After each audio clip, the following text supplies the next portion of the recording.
So today I thought we might want to discuss one of the best tools that I've used in my product journey, right?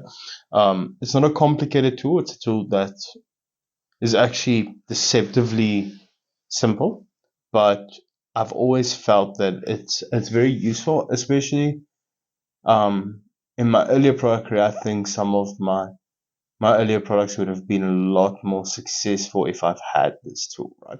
So the tool I want to discuss is the business model canvas, the BMC. And if you Google this, you'll find some variations, and there are some variations. There's the lean canvas model, and there's the opportunity canvas model, which I've also used, and sometimes I do prefer, but I think it's important that we discuss the root of where they come from, the BMC. And initially, I thought I could maybe talk about the lean canvas model in this recording, but when on my first take, which I had to delete because my mic was off for the entire session, um, I actually went on quite way too long. So I'm only going to talk about the BMC, and if there's interest, and if you guys want to let me know or are interested, just let me know in the comments, and I'll do a video on the lean canvas model, the opportunity canvas model. But I think, in general, you could maybe Google it if you understand the BMC. But also, if you are interested, I could do a recording or discussion on one of the products where I actually use it. I think one of the most interesting ones was with a revolving credit facility where we were working towards like a credit card, right? And it was interesting because the product was aimed for deep Africa, like Zambia, Kenya, Uganda.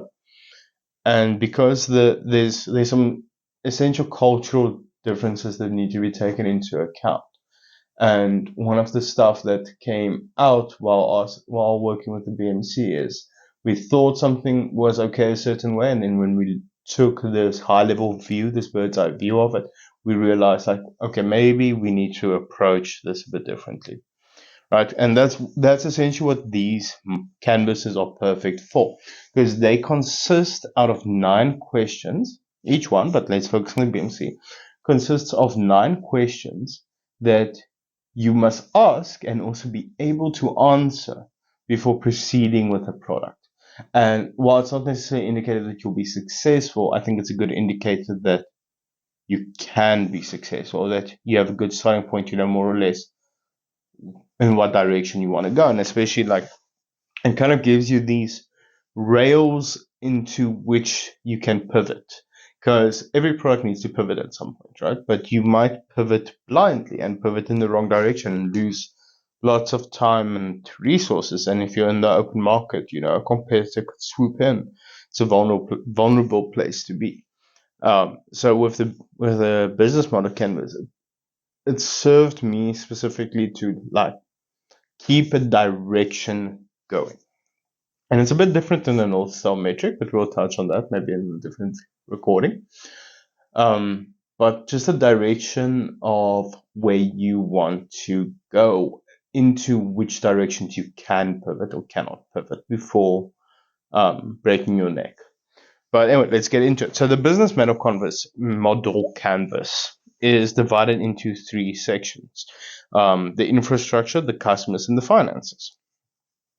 Now, the infrastructure, each one of these consists of 3 points, right? But let's focus on the infrastructure quickly. So on the infrastructure, there are 3 questions you need to be able to answer. The first one is being the key partners. Who are you going to partner with? Do you need any partners? And essentially, they must be able to provide what you cannot. That's like the guiding line for key partners. The second question that you need to be able to answer is key activities. And key activities refer to the process. What key process do you need? If you're going to sell makeup, you need to actually produce the makeup. Are you going to need the packaging? And it also lets you maybe think, what processes can you cut out and make part of future phases? But I think we need to do quite a few recordings on MVPs, minimum viable products, because there's different schools of thoughts, there's different ways to approach it, there's different types of MVPs, right? And we're not even touching on prototype phases, which I think is an awesome discussion in its own right as well.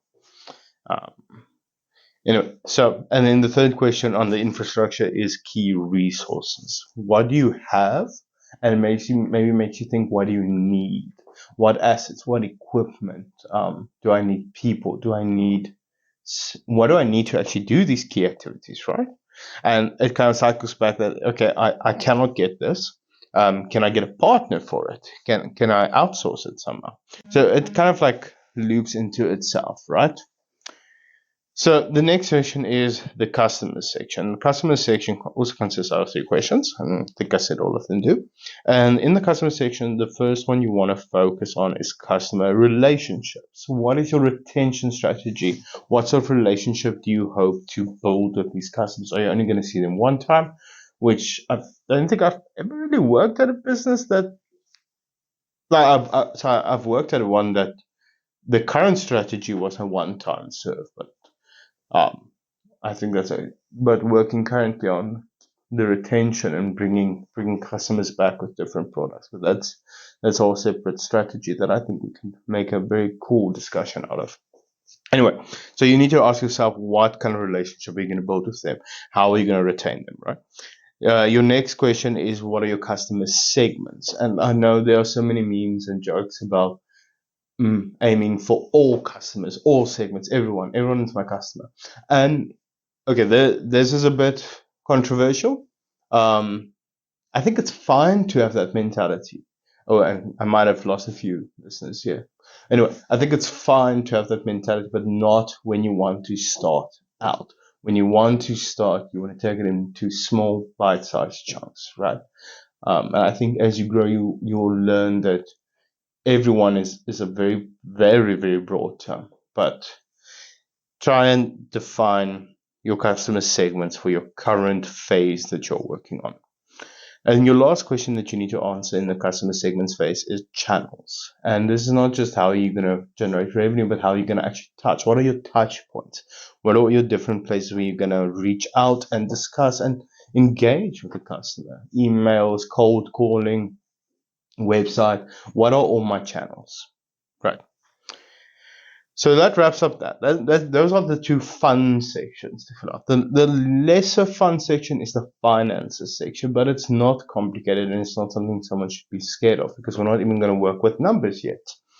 We're actually just going to make lists, and it gets more fun the more you do it, right? So we're going to tackle 2 questions at once. We're going to tackle cost structure and revenue streams, because they're like the 2 sides of the same coin, right? So you need to make a list of all the revenue streams you're looking at getting. Is it sales? Is it commissions? Is it referrals? Is it ads? Are you going to generate advertisement revenue? What are all your revenue streams that you're looking at for this current phase, right? And the same with the cost. What cost are you looking at in order to bring this revenue to life? What do I need? And it can be a very long list, which is not necessarily ideal, but I think it's very important to think about it. And then, yeah, I think we only have the last question left to discuss, and it's kind of the big doozy. It's a very important one, but it's the value proposition. So, what value are you bringing? And there's a way to kind of like think about the value proposition in terms of customer jobs, pains, gains, and then pain relievers, and I don't remember what the thing is called for gains. Anyway. But I recently read a book by Alex O. I'm going to call him Alex O because I can't remember his surname now, and it's difficult to pronounce. But on the value proposition, he actually goes a bit deeper in, which I found in my most recent role as a product owner to be very useful. So I think I'll do a discussion on that. But anyway, on the business model canvas, you are looking just for one sentence of what value are you bringing, or a list. I've used it once for a list, although I think it's not the conventional approach, but you need to use tools in a way that matters and suits your purpose. So I've used the list before. I think essentially the idea is that it should only be a one sentence of what value are you bringing.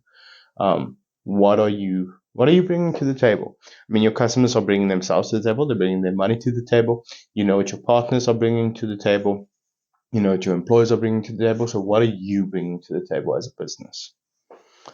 And then, yeah, if there's an interest, let me know, and I'll do a discussion on either the lean canvas model and the opportunity canvas model, which should be shorter. because they're essentially the same thing. They just have slight tweaks to it, um, and slightly different questions, but same structure.